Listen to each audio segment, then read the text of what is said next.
Bonjour, ravie de vous retrouver ce matin. Dans un instant, je vous présenterai mon invité. C'est une femme et c'est une artiste. Je ne vous en dis pas plus, vous aurez d'autres indices un petit peu plus tard. Mais auparavant, je vous propose de revenir en arrière. C'était la semaine dernière en compagnie de Frédéric Lopez et de cet entrepreneur de Montpellier, le premier quasiment du monde. D'ailleurs, on lui a donné ce titre, c'était l'année dernière. Il s'agit de Moed Altrad. Il est en terre inconnue. C'est Frédéric Lopez qui est avec nous. Votre père, il est pied noir, marocain, d'origine espagnole. Qu'est-ce qui l'emporte? C'était un clan, en fait. Donc, il y avait les valeurs de la famille, les hommes d'un côté et les femmes de l'autre. Ça ne se mélangeait pas. Et donc, j'ai grandi un peu dans cet univers-là. Avec, donc, macho c'est-à-dire que j'ai fait un peu en réaction, quand même. Moi, j'ai parcouru le monde, donc je suis devenu plus féministe que vous, encore. Je peux vous dire. Est-ce que c'est possible? Je vous jure que c'est vrai. J'étais pas un enfant désiré, puisque ma mère avait 16 ans quand elle est tombée enceinte. Elle était accouchée en cachette à Pau. Et mon père, qui était quelqu'un qui est réapparu dans la vie de ma mère, je crois, 2 ans après, parce qu'au départ, voilà. Et il est revenu, et souvent, je disais en rigolant, il aurait mieux fait de ne pas. Parce qu'en fait, il était un peu contrarié. C'était un euphémisme. Et à partir de là, c'est vrai qu'un enfant a besoin d'affection et de protection pour grandir. Et de sa part, en tout cas, j'ai pas eu ça. Mon surnom, à l'époque, c'était le bon à rien. Donc, il s'en souvient à peine, mais moi, voilà. Et j'ai grandi dans la peur. C'est-à-dire qu'à l'âge de 15 ans, je me suis rebellé. Il va lever la main sur quelqu'un de la famille. Et d'un coup, je vais me retrouver face à lui. Et ça devient très, très, très, très violent. Vous êtes un ambitieux? Non, parce que j'ai passé mon temps à dire non à plein de choses auxquelles d'autres auraient dit oui. Par contre, je suis mégalo. Non, mais par contre, c'est vrai. C'est-à-dire que j'arrive pas à voir les choses en petit. Seras-tu en prochaine vacances à l'hôtel Beau Rivage? Aimes-tu la plage? Bon, vous l'avez, c'est bon. La barbe? Vous assumez le poivre et sel? À mort. Grâce à Georges Clooney. Oh, dis-lui toute ma peine, combien toutes les deux, moi je vous aime. Alors moi, je suis bouddhiste friendly. Vous voyez ce que je veux dire? C'est-à-dire qu'en fait, j'aime pas tout, parce que dans le bouddhisme, on a la sensation qu'ils veulent éradiquer la souffrance. Or, c'est pas possible, c'est neurologiquement parlant, il y a plein d'émotions, et celles qu'on appelle les émotions négatives, elles ont des raisons d'exister, il faut les écouter, pas les fuir. Quelle note vous mettriez à votre physique? Oh là là, je sais pas, je mets 13. Un bon patron de chaîne doit... Ne pas avoir peur tout le temps et accepter de prendre des risques. Moed Altrad, le meilleur entrepreneur mondial, vous avez été désigné comme tel, c'était l'année dernière en 2015. Vous êtes parti voilà, de votre pays, c'est la Syrie, vous êtes un bédouin, vous êtes né dans le désert et vous êtes le fruit d'un viol.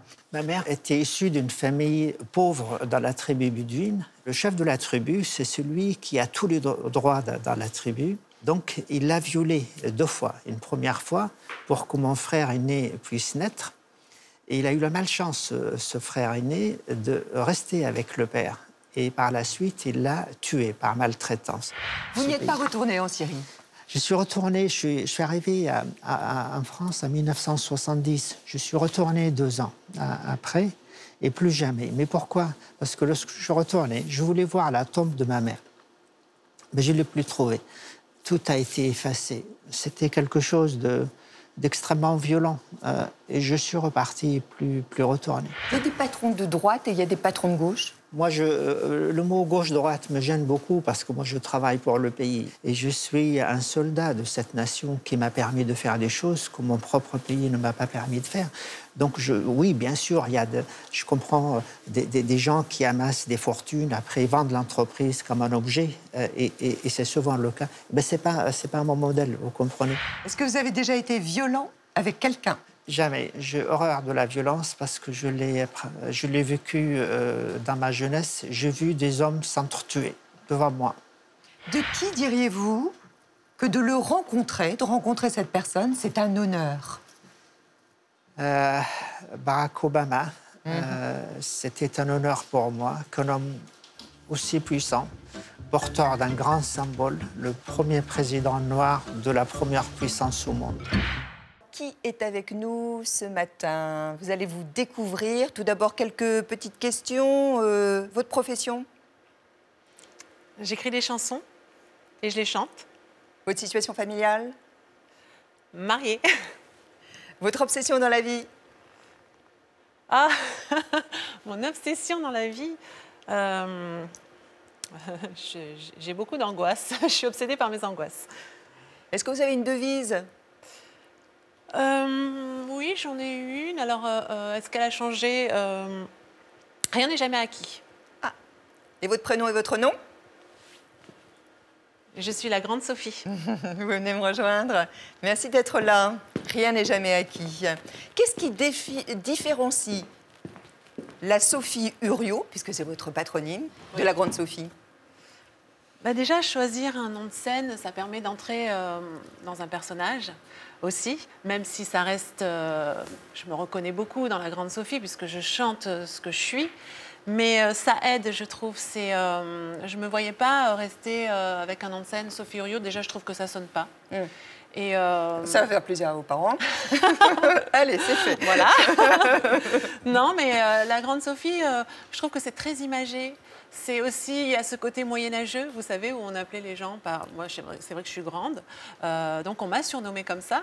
Et ça m'a... Tout de suite, je me suis reconnue quelque part, parce que c'est vrai que j'ai toujours fait partie des grands. Sur les photos de classe, j'étais au fond, voilà. Et j'ai gardé ce pseudonyme. Est-ce que vous aimez les surprises?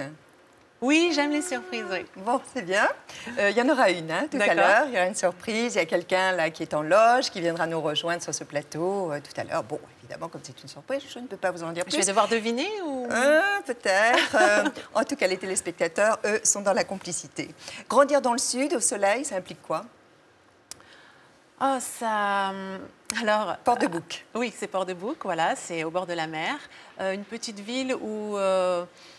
C'est vrai qu'au niveau culturel, il n'y avait pas grand-chose. Il n'y avait pas de cinéma, par exemple. Mais ça bougeait beaucoup plus l'été parce qu'il se passait... Il y avait des événements, les sardinades, par exemple, autour du port. Mais sinon... Avec mon frère, on s'est très vite réunis pour faire de la musique dans notre garage, dans le garage de mes parents.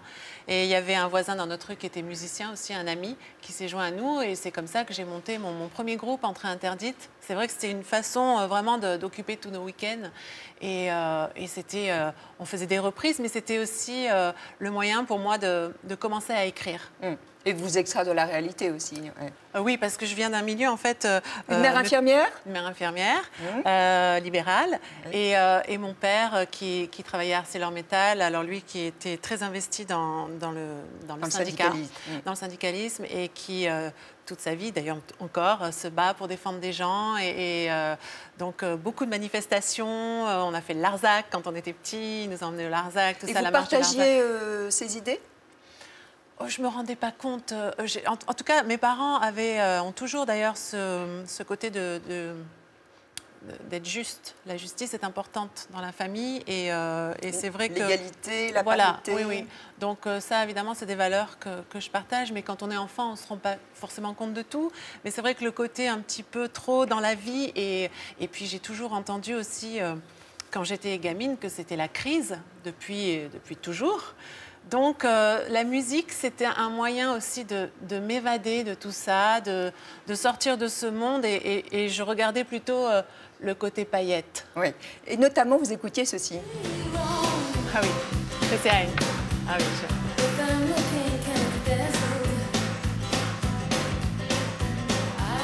Pourquoi? J'ai découvert... Vraiment, réellement Christiane, parce que j'avais entendu cette chanson à la radio, mais j'ai découvert le jour de mes 18 ans. Je suis allée, alors c'est un petit peu, on commence à avoir un sentiment de liberté, on va à un concert sans ses parents, il y a un copain qui a le permis, et on va à Montpellier, j'allais voir U2. Et Christiane et UB40 faisaient partie de l'affiche. Christiane ouvrait le bal. Et là, je suis restée complètement hypnotisée devant cette femme qui était leader avec sa guitare, sa Telecaster, leader de ce groupe, sa voix, je crois qu'elle pourrait réellement chanter l'annuaire. Elle a une voix dit, je vais faire la même chose. J'avais déjà un groupe, donc forcément, je me suis complètement identifiée. Donc, plus personne n'existait après ce concert. J'ai acheté ses albums, j'écoutais en boucle. Et c'est vrai que même bien des années plus tard, je suis retournée la voir sur Paris, au Bataclan, et il s'est passé une chose extraordinaire, c'est que j'ai pu m'avancer assez proche de la scène. Et à ce moment-là, elle a lancé son Mediator. Et alors, vous imaginez, tout le public... Et c'est vous qui l'avez recueilli? C'est-à-dire que tout le public, pour moi, tout était au ralenti, évidemment. Donc, elle a lancé le truc et on le regardait tous, tout le monde tendait le bras, tout le monde se sautait dessus. Et moi, je regardais je regardais le petit bout de plastique comme le arriver. bouquet de la mariée. Voilà, le petit bout de plastique qui tombait très, très, très lentement et qui s'est posé juste là sur mon bras. C'était un signe du destin. Et voilà, je l'ai réellement pris comme ça, comme quelque part, en tout cas, comme c'est la relève. Votre portrait par Juline Mareuil. Faire le portrait de la grande Sophie, c'est comme une bonne cure de vitamines, ça fait du bien. Un brin déjanté, elle vous procure de l'énergie, des rires et du courage. Du courage, du courage. Libre, elle flirte avec tous les genres, pop, rock, électro. Je ne changerai jamais. Quand on se plonge dans les archives, on se dit qu'elle a quand même un peu changé depuis ses débuts. Au niveau des looks, il y en a des pas mal. Une seule constante, sa guitare toujours chevillée au corps. Moi, j'aime le rock'n'roll, le rock'n'roll. Après avoir joué sans relâche dans les bars, caves et petites salles de Marseille et de la capitale, elle est devenue l'une des chanteuses les plus performantes sur scène. D'ailleurs, elle décroche en 2005 la victoire de la révélation scénique. Je crois que je vais avoir une crise de tachycardie. Et celle du meilleur album en 2013. Chanter, c'est toute ma vie. Chanter des chansons douces, légères, entraînantes ou plus introspectives. Je suis quelqu'un de très joyeux, mais pas que. J'ai un côté beaucoup plus sombre. Écrire pour ses démons est le meilleur moyen de les chasser, dit-elle.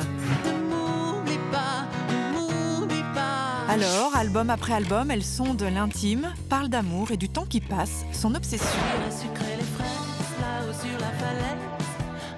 L'univers artistique de la grande Sophie, c'est comme une plongée dans le dictionnaire des sentiments. Je voudrais être noire. Un cocktail touchant, émouvant et énergisant. Le courage, que vous avez lu quand même votre grand succès, on le puise où? Tous les jours, à travers les autres, surtout. Je trouve que j'aime beaucoup regarder les gens, je les observe, que ce soit les enfants, les adultes. J'aime me poser quelque part et je suis souvent très admirative. C'est vrai, devant les gens, même très admirative, surtout devant les gens qui sont malades et qui trouvent la force. Et donc le courage, il est partout autour de nous. Il est partout autour de nous, oui. C'est gratifiant d'être auteur, compositeur, interprète? Gratifiant, Oui, c'est-à-dire c'est-à-dire de tout faire, de construire en fait, de ne dépendre de personne. Ah oui, bien sûr. Et ça, avec les années, j'ai appris vraiment à devenir de plus en plus indépendante parce que au départ, je pensais que je pouvais écrire que des mélodies. Et puis, je me suis rendu compte que je me sentais beaucoup mieux dans mes textes et que c'était un exercice aussi de tous les jours que d'écrire. Et par la suite, quand j'ai fait mes premiers pas en studio, comme je venais de la scène, c'était assez compliqué pour moi d'aborder le studio on travaille avec les autres, on n'est pas forcément d'accord. Donc par la suite, j'ai aussi appris à faire mes arrangements, à avoir les outils pour donner les directions de la musique, de ma musique en fait, de ce que je voulais entendre, ce qui ne m'empêche pas de travailler avec beaucoup de monde. Mais c'est important avant que je sois en accord avec moi-même et que je propose beaucoup. Quelle est la personne dans votre entourage qui peut vous faire réécrire votre copie? Alors, je suis très complice avec ma manageuse. C'est important d'avoir un bon entourage et c'est vrai qu'elle s'appelle Judith Lévy et elle se gêne pas pour me dire écoute là tu pourrais aller plus loin quand même et je suis très attentive à ce qu'elle me dit parce que je sais qu'elle me ment pas, elle me dit les choses. On peut vous savez parfois quand on est artiste être brossé dans le sens du poil et moi j'aime pas ça, je trouve que c'est pas constructif. Donc voilà, on discute ensemble, parfois on n'est pas d'accord, mais parfois je sais qu'elle a eu raison de me dire essaie de pousser le bouchon un peu plus loin. Vos 2 victoires de la musique sont placées où chez vous? Là, elles sont... Vous les avez revendues? Non, elles sont dans ma chambre. Dans votre chambre? Non, dans ma chambre de travail. En fait, j'ai une pièce de travail que j'appelle mon perchoir. Et voilà, elles sont dissimulées avec tous mes souvenirs. En fait, c'est une pièce où il y a vraiment tous mes souvenirs et toutes mes guitares et tout ce qui peut m'inspirer à faire de la musique. Une reconnaissance évidemment professionnelle pour vous? Bien sûr, ça vous a donné confiance? Alors, la confiance, pour moi, elle est assez particulière à trouver puisque je doute énormément. Donc, même avec ce genre de prix qui ça suffit pas? Non, ça suffit. Enfin, j'ai du mal à... Je doute de plus en plus, même, j'ai envie de vous dire. C'est terrible. Avec le temps? Oui. Donc, j'ai toujours une remise... Je me remets sans cesse en question. Et même si ce genre de prix fait énormément plaisir, parce que c'est la reconnaissance aussi de ses pairs, C'est tout un parcours aussi vers lequel je me retourne parfois, mais pas que, j'ai besoin de regarder vers l'avant, en avant. Et je sais que j'ai du mal à ne pas nous douter, mais c'est mon moteur aussi. C'est comme ça que je fonctionne et ça me permet d'être très exigeante et d'aller encore plus loin. Vous avez fait les Beaux-Arts à Marseille, ça nous a donné une idée. Alors regardez, c'est une journée qu'on a passée avec la Grande Sophie en compagnie de Juline Maroy et d'Anne Rousselet-Blanc. Bonjour, j'ai rendez-vous avec vous dans un lieu que je ne connais pas. Premier indice, c'est une invitation à la caresse. C'est particulier. Un massage. Deuxième indice, il y a du nu dans l'air. Pourquoi vous m'emmenez dans ce genre d'endroit? Troisième indice, c'est un retour à vos premières amours. C'est quelque chose qui a à voir avec le côté artistique. Je vais faire de la sculpture, là maintenant. Est-ce que vous vous imaginez depuis combien de temps j'en ai pas fait? Ça fait peut-être 22 ans que je n'ai plus touché à la terre. En même temps, j'aime bien cette idée, mais je ne sais pas ce que ça va donner. Bonjour. Bonjour. Bonjour. Bienvenue, je suis Sophie. Paola. Ça fait très longtemps que je ne suis pas venue dans un atelier comme le vôtre. Je disais toujours, quand mes vieux jours arriveraient, je reprendrai la sculpture. Donc mes vieux jours arrivent peut-être aujourd'hui. Le modèle qui est avec nous s'appelle Lula, donc la Grande Sophie. Bonjour. Ça me fait drôle. Je vais me lancer, oui. Voilà. Sur un nu, c'est là où on apprend le plus, c'est l'équilibre d'un corps, comment on tient un corps dans l'espace, quels sont ses appuis, c'est observer tout ça et comment tout ça fonctionne. C'est comme le vélo, ça revient. Ce que j'aime, c'est vraiment observer et faire en même temps. Il y a des gens qui adorent parler, moi non, c'est regarder. On apprend plein de choses sans rien dire aussi. Lula, tu bouges quand tu veux. Ça s'appelle modèle vivant, c'est pas pour rien, c'est que justement il y a de la vie, on a les 3 dimensions, on a la présence de quelqu'un aussi, c'est important. On pose un regard qui me fait du bien, parce que c'est un regard qui est justement différent des regards sociaux. C'est un regard d'artiste. Quel rapport avez-vous avec votre corps? Moi, j'ai tout de long, un long nez, des longs bras. C'est pour ça que je m'appelle la Grande Sophie. On m'a surnommée comme ça aussi. Moi qui étais toujours au fond de la classe sur la photo, j'en ai fait une force aussi. C'est Cyrano là, que j'ai fait pour le moment. Au niveau du nez, ça va s'arranger. J'ai tendance à faire des grands nez comme moi. C'est une activité plutôt calme, mais les sens sont très actifs. Il y en a qui sont faits pour aller vite et moi je sais que pas forcément. Mais c'est pas toujours évident. Si tout le monde va vite, au bout d'un moment, on est obligé aussi d'accélérer. Et vous y arrivez? Pas tous les jours. Je stagne grave, que j'étais relativement bien partie et que je transforme le truc. Ça pas mal. Il faut juste essayer d'arrondir. On tranche, on arrondit, on enlève, on ajoute. Elle est toujours là, la matière, elle est... Voilà, elle est sous les ongles, elle est partout. Moi, j'adore utiliser mes mains. Je trouve, je suis plutôt une manuelle, une intellectuelle, on va dire. Ils vous sont très appliqués quand même. Hein. Bah oui, j'essaye de bien faire. J'ai envie de faire une belle sculpture. Je vais couper un peu de pied et puis je vais le mettre là. Ça éclate. C'est pas mal du tout, hein. Elle a de très bons restes. Elle a de très bons restes. Oh, sérieux? Je suis contente, fière, j'irai pas jusque-là quand même, mais je suis très contente. Ça m'a donné envie de garder du temps dans mon planning peut-être pour ces moments-là. Merci d'ailleurs. Merci beaucoup aussi à Paola Palmero, donc, voilà, qui dans le 20e donne des cours et qui nous a accueillis. Et puis merci aussi à la modèle, cette femme qui a accepté aussi voilà, qu'on tourne cette séance. C'est quoi? Ça fait bizarre? Il y a de la sensualité bien sûr, énorme. Bien sûr, oui. Et ça donne envie de reprendre. Je crois d'ailleurs qu'elle risque de me revoir. Mais c'est une autre...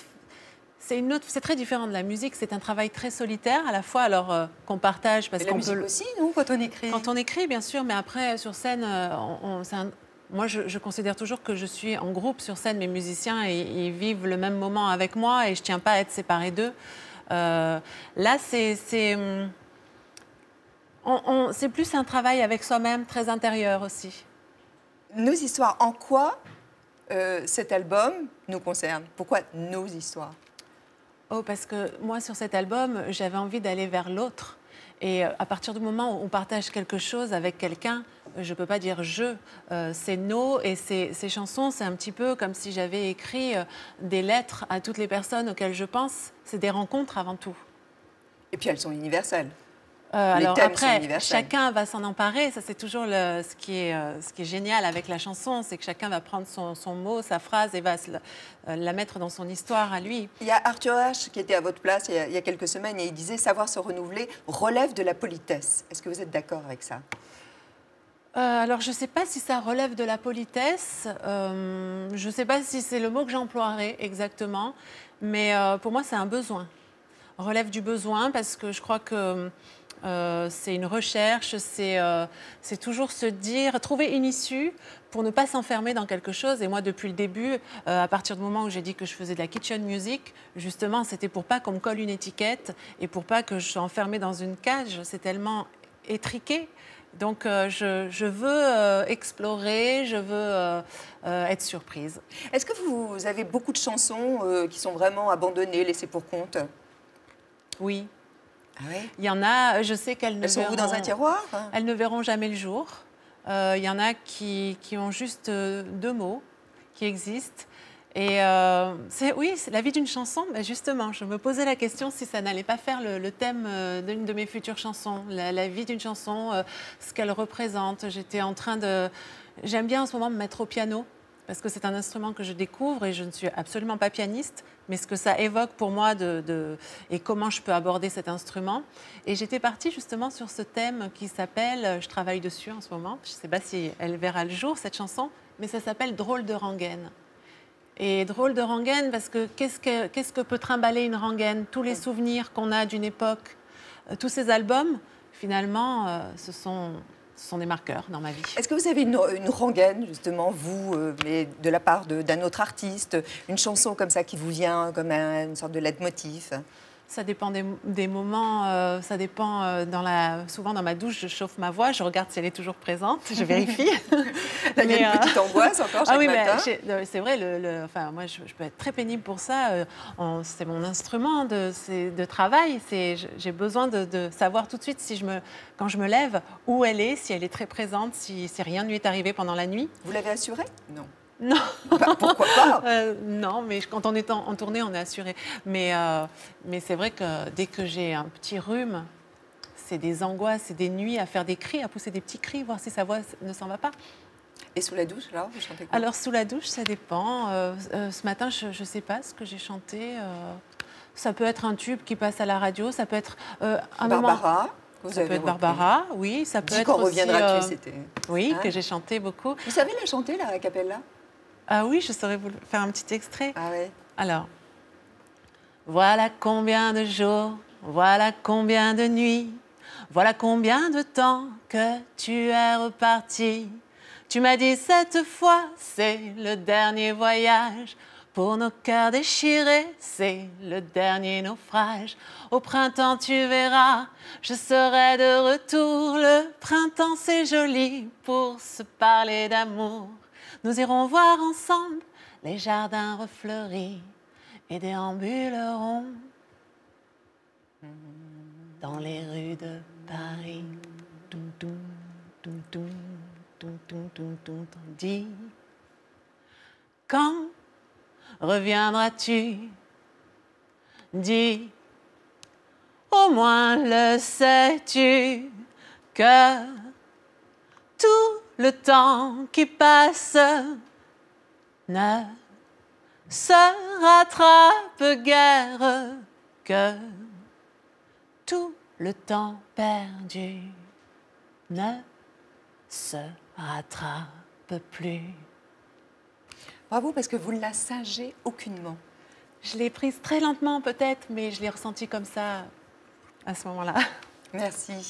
Vous avez écrit une chanson qui s'intitule « Ma colère ». Qu'est-ce qui vous met en colère de par le monde? C'est plein de choses. Évidemment, ce qui m'a mis en colère récemment, c'est les derniers événements, les attentats.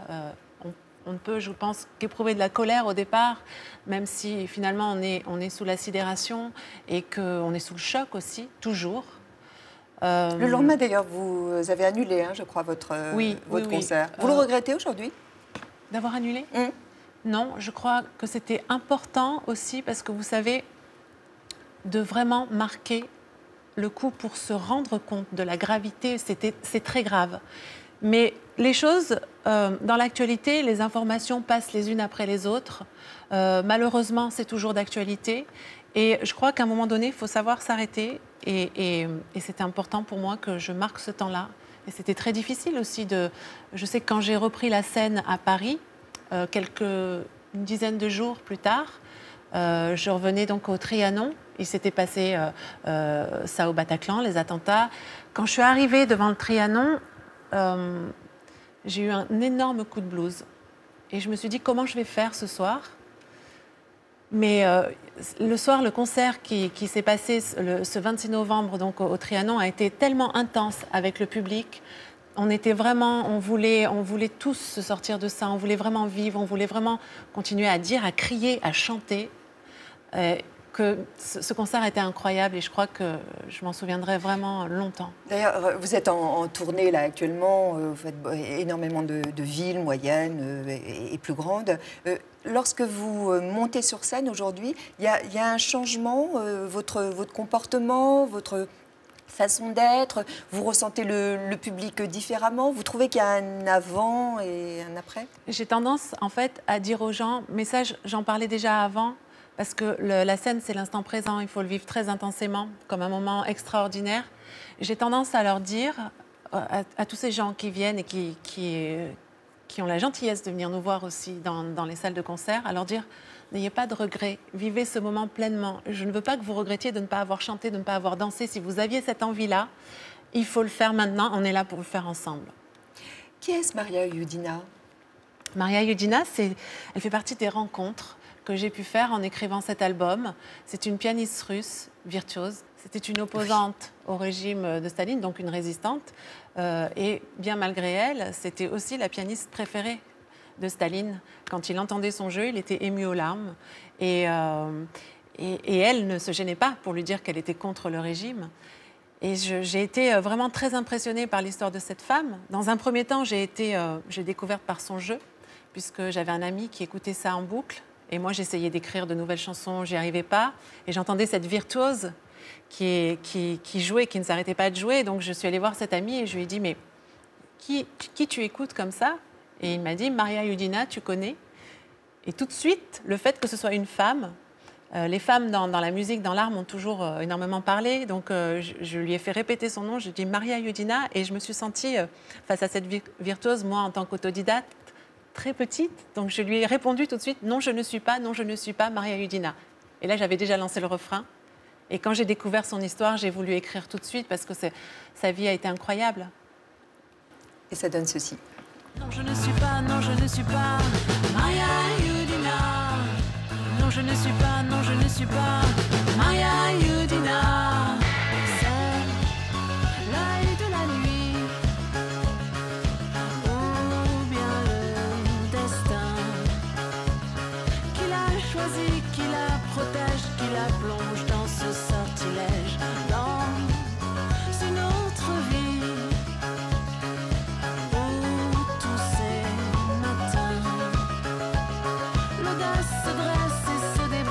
La fugue est là, au bout des doigts.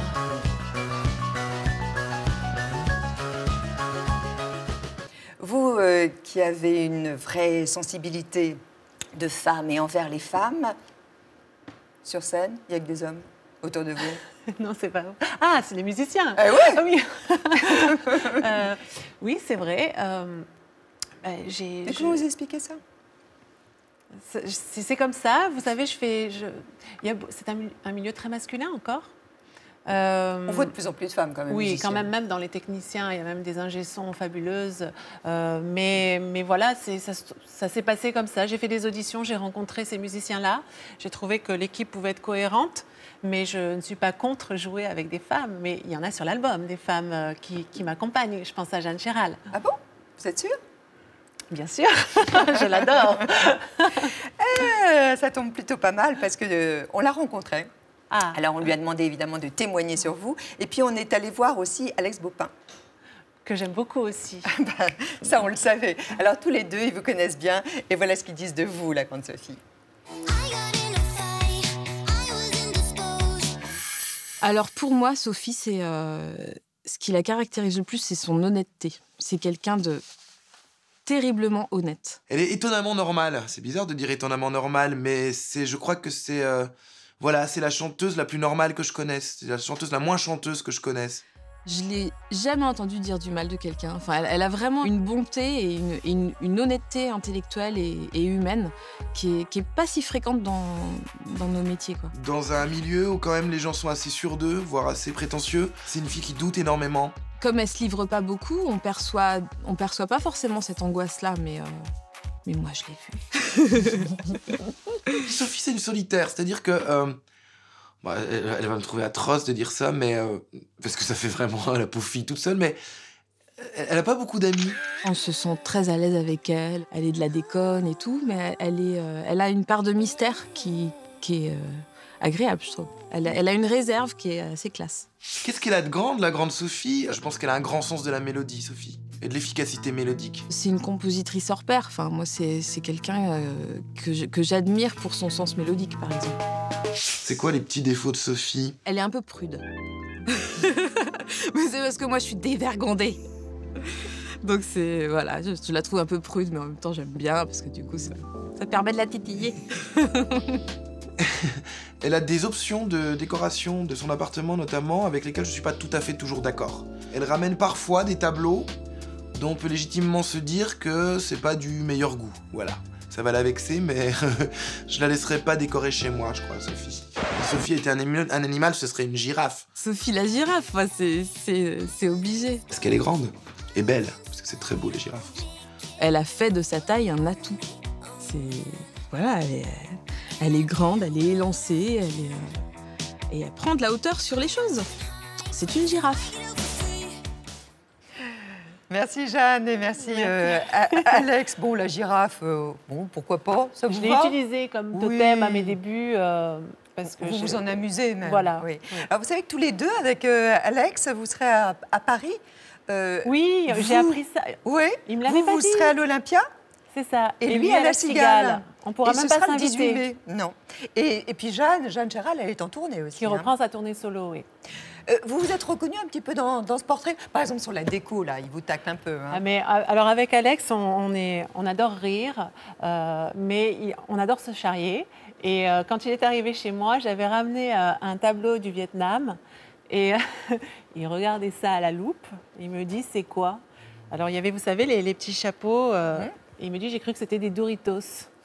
Les chips là, qu'on a... Je lui dis... Bref, chez lui, c'est pas plus joli, hein, je vous le dis tout de suite.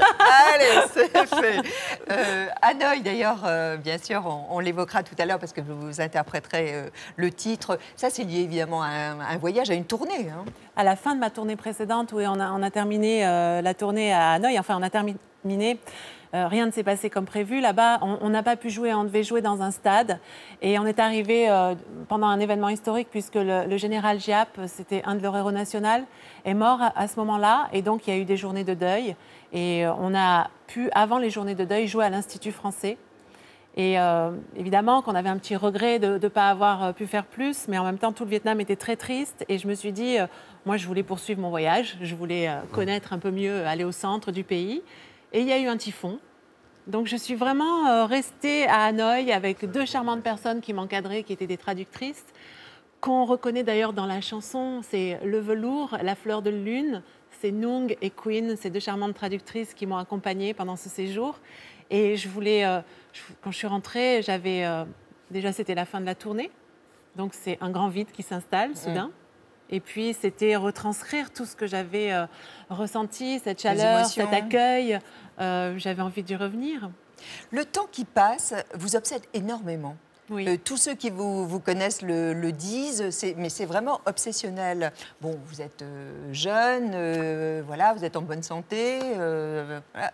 Pourquoi avoir cette peur? C'est la peur de quoi? De la mort? De l'après? Non, je crois... Alors, j'ai l'impression que je n'ai pas forcément peur de la mort, mais j'ai peur de la souffrance. Donc j'ai peur de la maladie. Et je crois que j'ai pas forcément eu de bons exemples dans ma famille, dans mes grands-mères, qui auraient pu me dire « Ah, c'est chouette de vieillir Non, j'ai toujours ressenti cette crainte.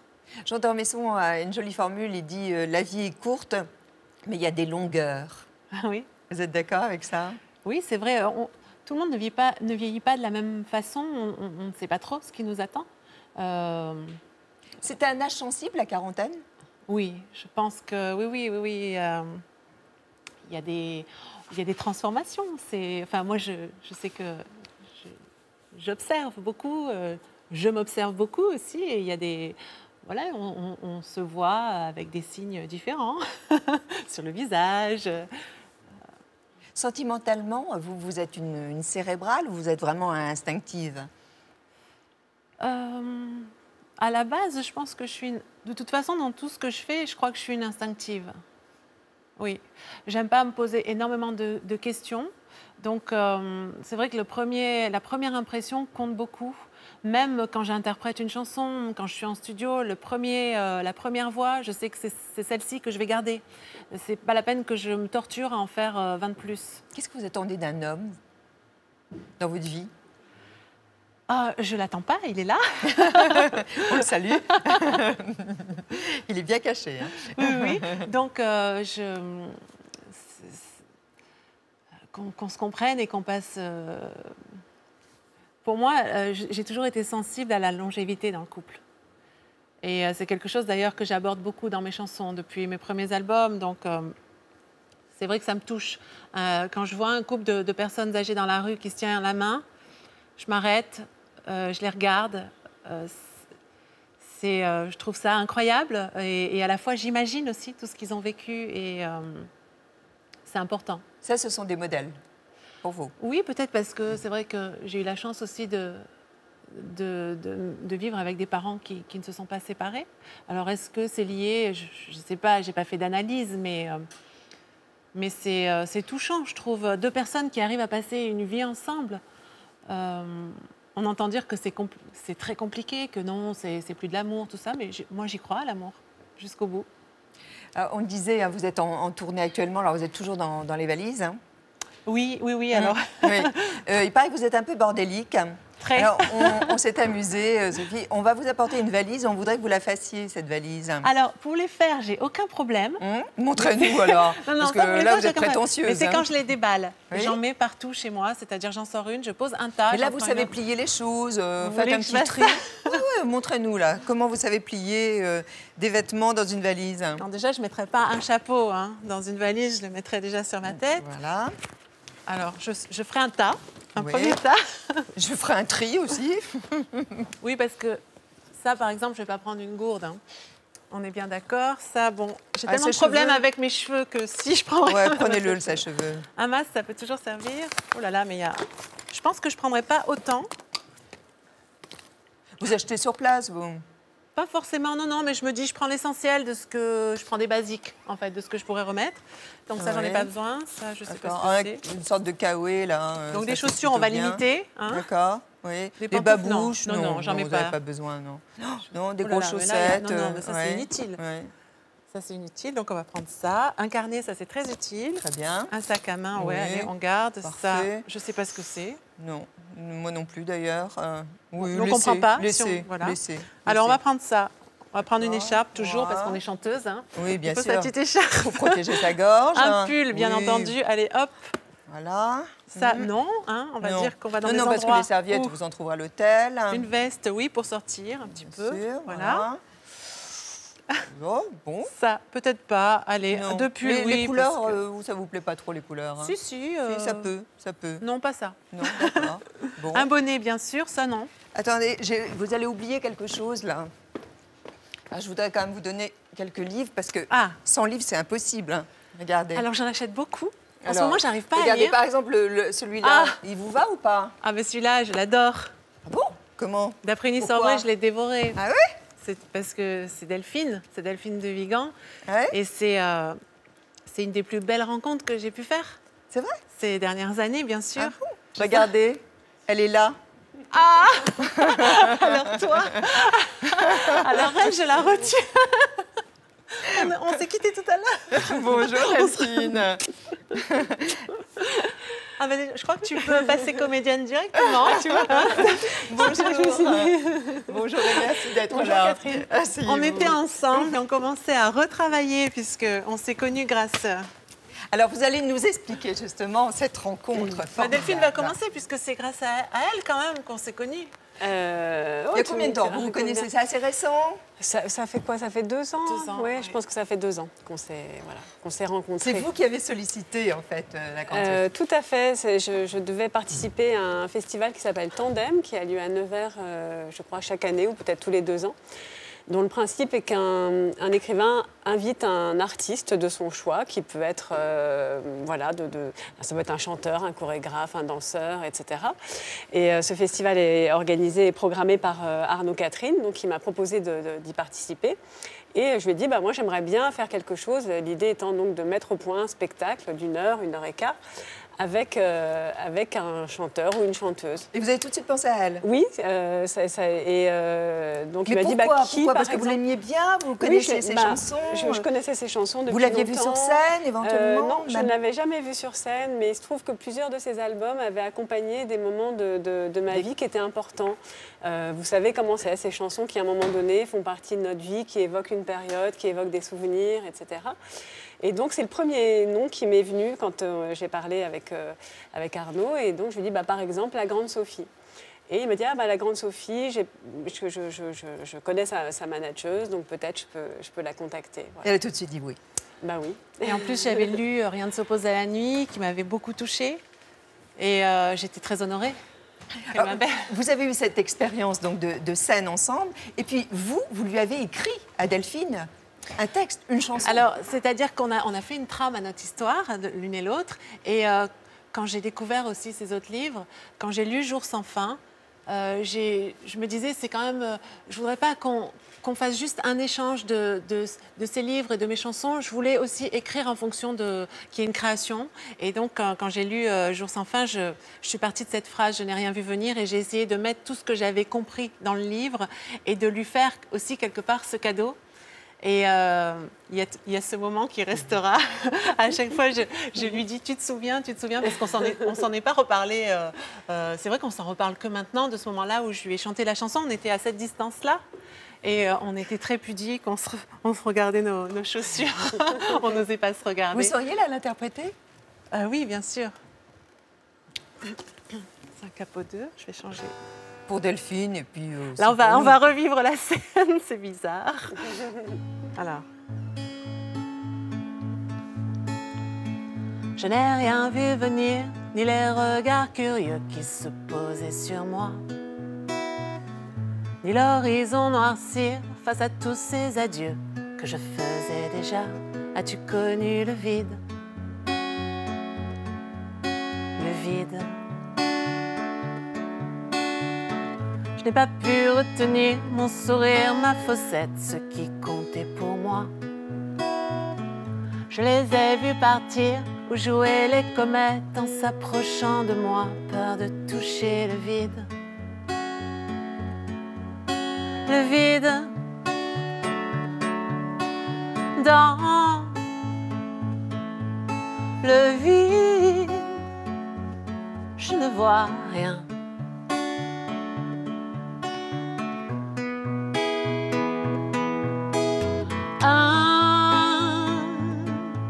Invisible, je voudrais bien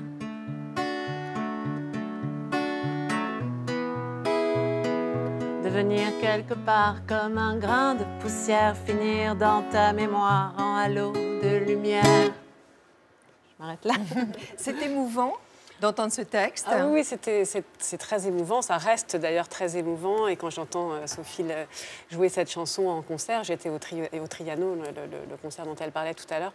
C'était évidemment très émouvant pour moi. Mais je trouve que c'est vraiment un très très beau texte parce qu'il est bien au-delà du roman. Pour moi, il a une dimension vraiment universelle.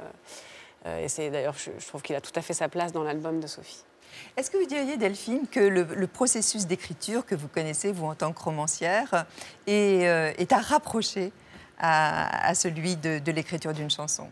Non, je pense que c'est très très différent. C'est pas du tout le même format, c'est pas la même distance en fait. Ce que j'ai perçu, puisqu'il se trouve en plus qu'après, donc on s'est côtoyé beaucoup avec Sophie au moment où elle écrivait cet album et au moment où j'étais en train d'écrire d'après une histoire vraie. On allait à la gym ensemble pour tout vous dire. On échangeait beaucoup sur notre façon de vivre les choses. Oui, c'est ça. Donc on allait à la gym. Après, souvent on buvait un café et on a beaucoup échangé sur nos processus créatifs respectifs. Et dans la chanson, il y a quelque chose d'instantané. Il y a vraiment quelque chose comme ça de presque magique, en fait, j'ai l'impression. Alors que je pense que l'écriture romanesque est sans doute beaucoup plus... C'est quelque chose qui a à voir avec l'endurance. C'est beaucoup plus laborieux, c'est beaucoup plus long. Ça prend des semaines et des mois. Je voyais Delphine, parfois, je disais, mais comment tu fonctionnes parce que c'est vrai, après, quand on a l'idée d'un roman, comment... construire, mettre les choses dans quel ordre, et je la sentais très organisée, alors que moi, comme vous venez de le voir, je suis plutôt très éparpillée, donc le format court me convient parfaitement, mais Delphine, c'est vrai que c'est sur une très longue distance. Voilà. Vous faites un plan dès le départ. Oui, c'est vrai, à vrai dire, c'est le cas pour tous mes romans. Je construis beaucoup en amont. Ce n'est pas le cas de tous les écrivains, chacun a sa méthode. Peut-être que je me rassure aussi par cet échafaudage qui est en général à l'origine du livre. Là, pour D'après une histoire vraie, qui est un roman vraiment très, très construit et qui repose sur une mécanique qui avait besoin d'être très précise, j'avais vraiment un plan très, très détaillé tout au long de l'écriture que j'avais affiché devant moi. Et sur le thème de l'emprise, hein, on dit à ceux qui nous regardent et qui l'ont pas encore lu. C'est un succès incroyable, c'est plus de 400 000, je crois, exemplaires pour le moment. Vous êtes toujours au top des ventes. En fait, vous racontez aussi que ça peut geler aussi, la réussite, le succès, ça peut geler l'imagination. Oui et non. Enfin, si vous voulez, ça rejoint un petit peu ce que Sophie disait tout à l'heure quand elle disait qu'elle doute de plus en plus. Au fond, on n'est pas... bien sûr que le succès est formidable et c'est très précieux. Enfin, quand on a la chance d'être lu par autant de personnes, c'est un bonheur immense. Mais... pour autant, si vous voulez, c'est pas ça qui me rassure sur la qualité de mon travail à venir.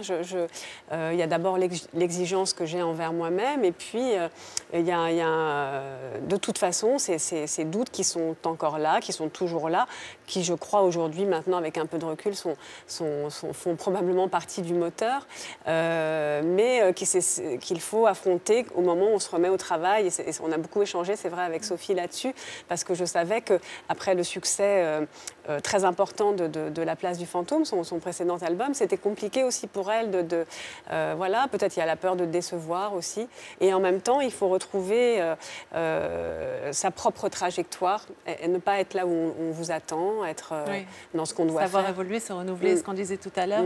Mais ce qui peut nous rapprocher dans l'écriture, dans un premier temps, c'est parce que l'écrivain, je trouve, est beaucoup plus solitaire.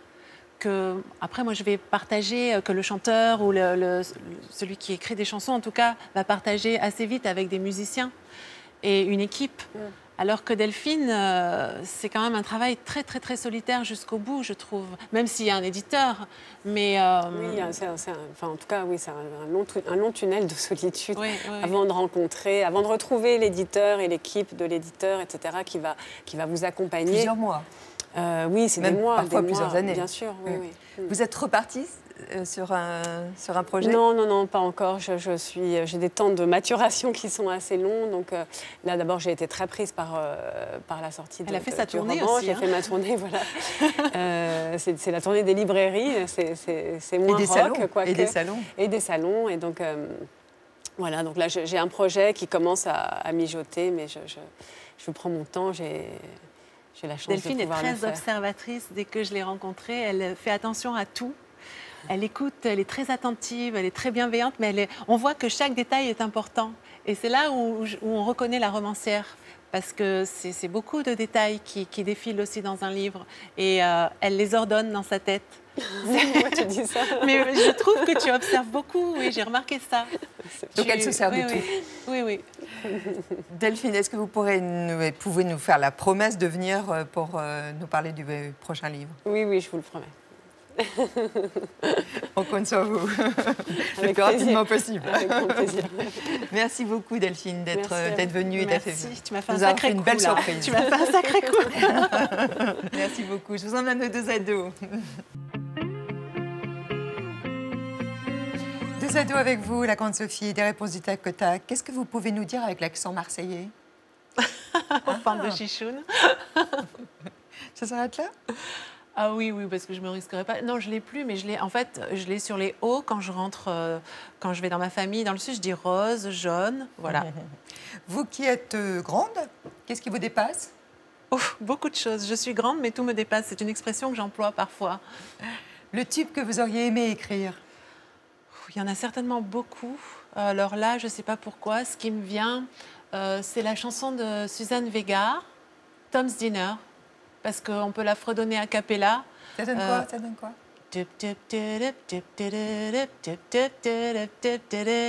I am sitting in the morning at the diner on the corner. Voilà. Je connais pas toutes les paroles. Quel est le pire tue l'amour? J'aime pas les dents abîmées. Ah. La maladie que vous redoutez le plus? Bien, j'ai envie de vous dire la maladie qu'on entend. La plupart des gens qui disparaissent en ce moment partent souvent à cause d'un cancer. Qu'est-ce que vous regardez en premier chez un homme? Ses yeux. Chez une femme? Ses yeux aussi et sa voix. Enfin, ça ne se regarde pas à la voix, ça s'entend. Le défaut pour lequel vous avez le moins d'indulgence? J'aime pas les gens qui disent pas bonjour. Le rêve que vous n'avez pas encore réalisé?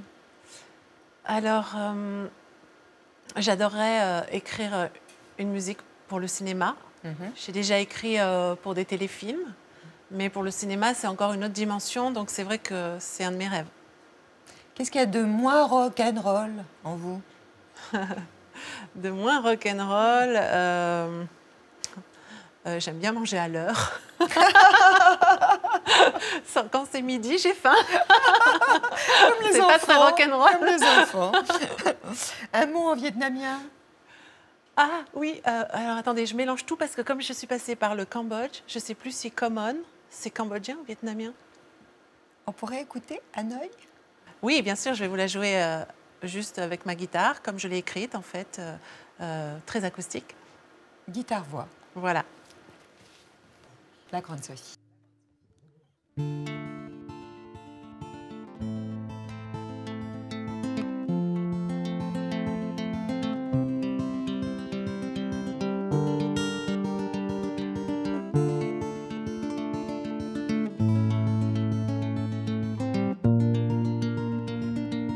Dans le rétro, je regarde si je t'aperçois. Hanoï, Hanoï, je me souviens. Ton visage, ton parfum, tes ruelles aussi. Je te regarde passer, je suis chez toi. Hanoï, Hanoï, tu me retiens.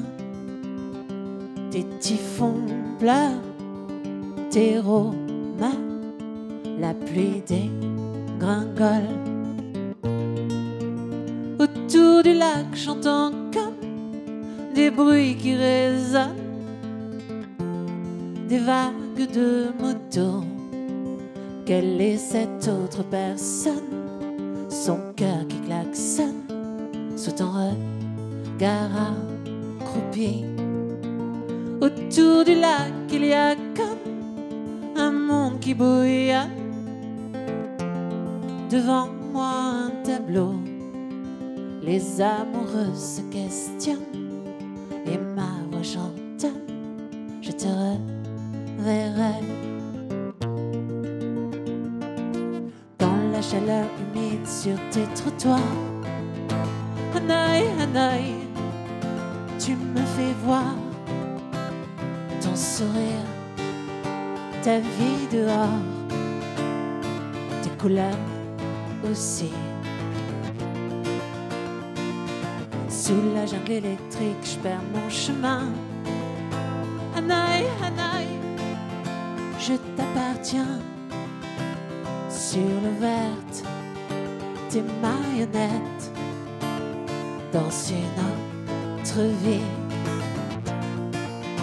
Autour du lac, j'entends comme des bruits qui résonnent, des vagues de motos. Quelle est cette autre personne? Son cœur qui klaxonne sous ton regard accroupi. Autour du lac, il y a comme un monde qui bouille. Devant moi, un tableau. Les amoureux se questionnent et ma voix chantonne. Je te reverrai. Dans le rétro, je regarde si je t'aperçois. Hanaï, Hanaï, si loin de moi. Le vélo, la fleur de lune, et moi à Paris. Hanaï, Hanaï.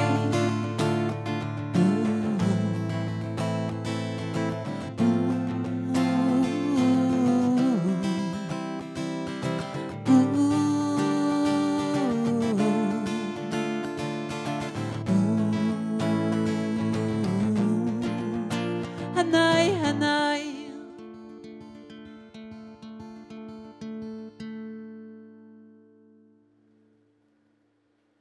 Merci beaucoup. Merci. Venez me rejoindre. Merci, c'était du live, vraiment. Beaucoup d'artistes aujourd'hui refusent d'en faire. Vous aimez, hein? Au contraire, Ouais. je crois que ça a dû m'arriver une fois de faire un playback. J'étais tellement mal à l'aise et je crois que c'était catastrophique. C'est vrai, à ce Donc point-là. je préfère bien évidemment chanter en direct. Oui. Bon, ça n'a pas été trop pénible. Mais pas du tout. Parce qu'elle est arrivée, je dois vous dire, elle était très stressée. Elle était, voilà, elle était en apnée, en quelque sorte. Ça y est, vous respirez. Oui, oui. Puis, comme je vous disais tout à l'heure, je me fais tellement des montagnes de tout que je pourrais être alpiniste, je pense. Non, restez auteur, compositeur, interprète, s'il vous plaît. Vous serez à l'Olympia le 18 mai. Oui. Vous êtes en tournée jusqu'en juin. Alors, il y a le 3 février. Même plus tard, hein, on continue même après. Oui, oui. Ah ouais, Tout formidable. n'est pas encore annoncé. Clermont-Ferrand, Grenoble, enfin bon, il y a toutes les dates, je pense que là, vous allez les voir. Et en tout cas, il y a aussi l'album, ça s'appelle Nos histoires, et on se retrouve dans ces histoires. Merci beaucoup. Hein. Merci à vous, merci vraiment. beaucoup. Merci. Alors, samedi prochain, on sera en compagnie de Valérie Bonneton. Oui, je vois très bien. La comédienne, elle sera là pour nous parler d'une pièce de théâtre, L'envers du décor. Et puis dimanche, avec Pénélope Le Prévost. Alors, Pénélope Le Prévost, tout le monde ne connaît pas, et pourtant, c'est une championne du monde de saut d'obstacles. C'est une grande cavalière, elle s'appelle Pénélope Le Prévost. Et elle sera en compagnie aussi de Marie-Lou Berry. Marie-Lou Berry, c'est une réalisatrice, c'est une comédienne, et elle viendra nous parler donc de son premier long métrage. Je voulais aussi saluer évidemment celle qui est exposée sur le plateau de Thé au Café. C'est une femme qui a pour nom Jacqueline Gélin et elle expose à Verrières-le-Buisson, donc dans l'Essonne. C'est jusqu'au 7 février. Merci à son travail et merci d'avoir exposé ces toiles sur ce plateau.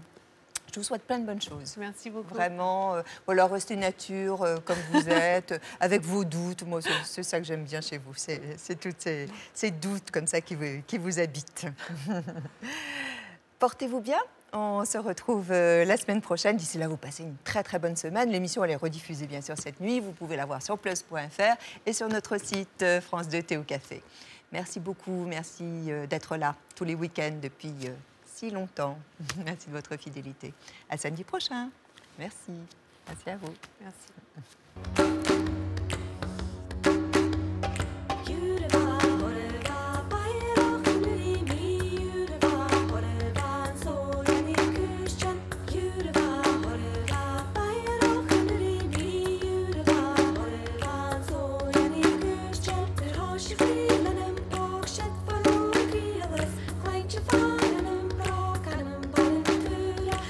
She